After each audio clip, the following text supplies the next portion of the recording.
एक रानी और नागा साधु की कहानी। बहुत समय पहले एक सुंदर राज्य पर रानी सौम्या का शासन था। रानी बुद्धिमान, साहसी और न्यायप्रिय थीं, लेकिन उनकी एक कमजोरी थी।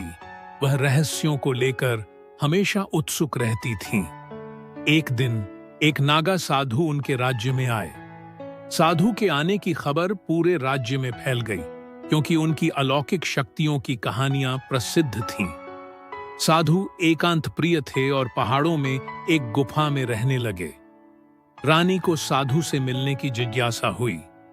रानी ने अपने मंत्री से साधु के बारे में पूछा। मंत्री ने कहा, महारानी, वे अद्भुत शक्तियों वाले हैं, लेकिन उनके पास केवल वही जाता है जिसे वे बुलाते हैं।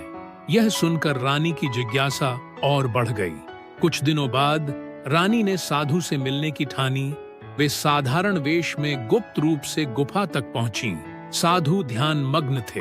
रानी ने प्रणाम किया और पूछा, हे महात्मा, आपकी शक्ति का रहस्य क्या है? साधु ने आंखें खोलीं और कहा, रानी, शक्ति सत्य और त्याग में है, लेकिन सत्य जानने की कीमत चुकानी पड़ती है। रानी ने कहा, मैं हर कीमत चुकाने को तैयार हूं।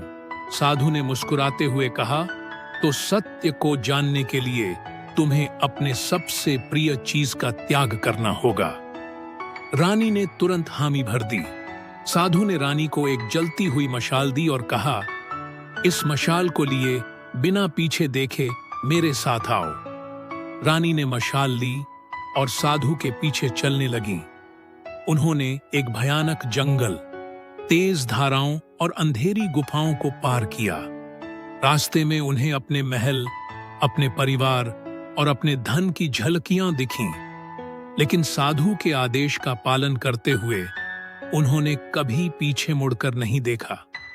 आखिरकार वे एक सुंदर स्थान पर पहुंचे, जहां चारों ओर प्रकाश था। साधु ने कहा, रानी, तुमने अपने डर, मोह और लालच का त्याग किया है। अब तुम अपने भीतर के सत्य को जान सकती हो। यही असली शक्ति है।